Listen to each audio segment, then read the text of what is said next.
मेरी जनरल सलाह ये है कि तुक्का जम के लगाइएगा परीक्षा में, लेकिन मैं उस सलाह पे आने से पहले वजह समझाना चाह रहा हूं आपको।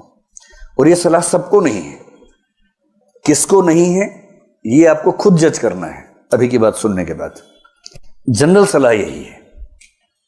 देखिए, नेगेटिव मार्किंग का यूपीएससी का बड़ा सरल सा नियम है कि अगर आपका एक प्रश्न सही हुआ तो उसमें 2 नंबर मिलेंगे, और यदि आपका एक प्रश्न गलत हुआ तो उसमें सही होने पर मिलने वाले अंकों का 1/3 कट जाएगा, तो 2/3 आपका माइनस हो जाएगा। 2/3 का सरल सा मतलब क्या हुआ, कितना हो जाएगा, 0.66 नंबर आपके कट जाएंगे। अब इस तरह से बात समझना मुश्किल लगता है, इसको हम सरल भाषा में समझते हैं। मान लीजिए कि आपने पेपर देखा, उसमें प्रश्न क्रमांक 1, 2, 3 और 4, आपको चारों का अता पता ही नहीं है बिल्कुल भी। आपको यह भी नहीं समझ में आ रहा कि ये वही पेपर है जो मैं देने आया था, कोई और पेपर है, समझ नहीं आ रहा है, कुछ भी नहीं पता आपको उसके बारे में। ऐसे 4 प्रश्न हैं। यूपीएससी ये नहीं चाह रही कि तुक्का मारने वालों को नुकसान हो। कहीं कहीं नेगेटिव मार्किंग का पर्पस क्या होता है कि तुक्का लगाने वालों को नुकसान होना चाहिए। यूपीएससी केवल ये चाहती है कि तुक्का लगाने वाले को फायदा ना हो। मैं उम्मीद कर रहा हूं कि आप दोनों का अंतर समझ पा रहे हैं। तुक्का लगाने वाले को नुकसान हो ये मंशा नहीं है, तुक्का लगाने वाले को फायदा ना हो मंशा ये है। कैसे ये मंशा है?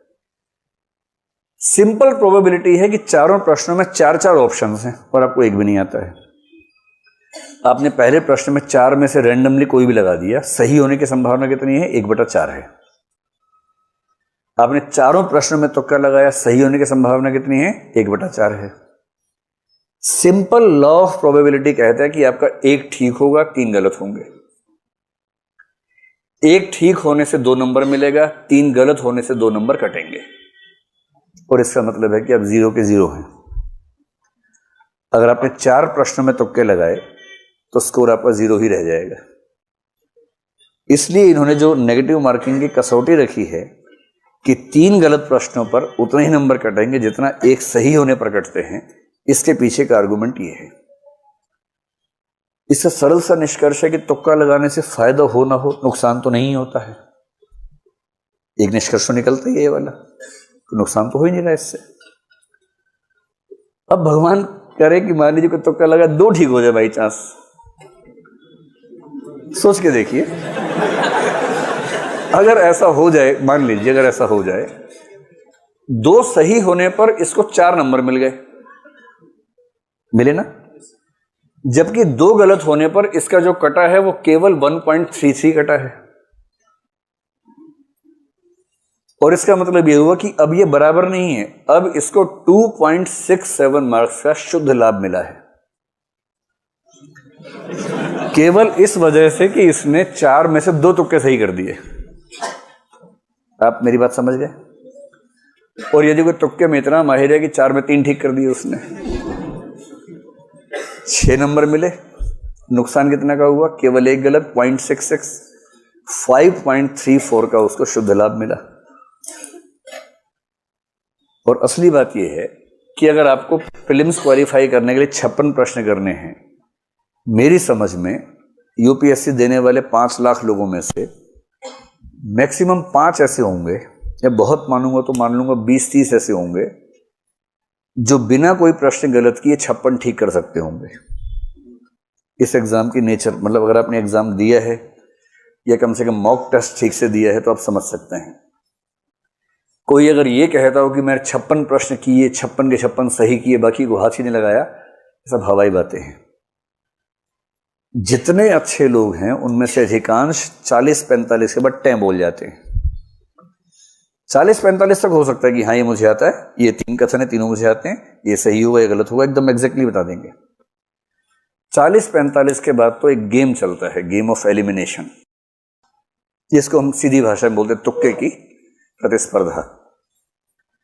ज्यादातर सफल लोग वही हैं जो तुक्का अच्छा लगाते हैं, मतलब पढ़ते तो अच्छा है ही, अच्छी पढ़ाई के साथ साथ अच्छे तरीके से तुक्का भी लगाते हैं। तुक्का कैसे लगता है उसको समझे। तुक्का शब्द थोड़ा हास्यास्पद है, उसके पीछे की जो गणितीय विधि है हमें वो समझने की जरूरत है। अब अपने 56 की 112 है। एक तरीका और है, आप इसमें 4 प्रश्न जोड़ दीजिए कि आपने 60 प्रश्न सही किए, 12 प्रश्न गलत किए, तो भी आपका स्कोर 112 ही रहेगा। कितना सरल है। अगर 56 प्रश्नों से 112 मिले, आपने 4 ज्यादा सही कर दिए और 12 गलत कर दिए, 4 सही से आपको उतने नंबर मिलेंगे जितने 12 गलत होने से कटेंगे, आपका स्कोर उतना का उतना रहेगा। इसका और भी तरीका हो सकता है, आपने 65 प्रश्न सही किए और आपको 30 प्रश्न 30 गलत करने का ऑप्शन मिलेगा, 56 चाहिए ना, नहीं 27 प्रश्न गलत करने का विकल्प आपको मिल गया और उसके बाद भी आपका स्कोर कितना है, 112 है। मैं दावे से कह रहा हूं कि अगर कोई कहता है कि मैं 56 ही करूंगा और 56 ठीक कर दूंगा, तो वो या तो झूठ बोल रहा है या मजाक बना रहा है। वो दरअसल इनमें से कोई ना कोई ट्रिक चुनेगा कि 60 सही करने हैं, 12 गलत करने हैं। मतलब गलत करने हैं ऐसे नहीं, गलत हो जाए तो कोई बात नहीं, सही करने हैं तो पर्पस हो सकता है, गलत करने का पर्पस होगा। 65 सही करूंगा, 27 गलत हो, 92 हो गए, 8 प्रश्न छोड़ दूंगा। ये एक अच्छी अप्रोच हो सकती है। अब इस लेवल पर आकर मैं आपको एक निष्कर्ष समझाने का प्रयास करता हूं। मेरी सामान्य राय, जिस पर अभी आपको काम करना है अपने स्तर पर, क्योंकि हर व्यक्ति के लिए एक समान दवाई काम नहीं करती है, बीमारियां अलग अलग हैं, दवाइयां अलग अलग ही होंगी। सामान्य राय में बता रहा हूं, सामान्यतः कम से कम 80 से 90 के बीच में प्रश्न अटेम्प्ट कीजिएगा।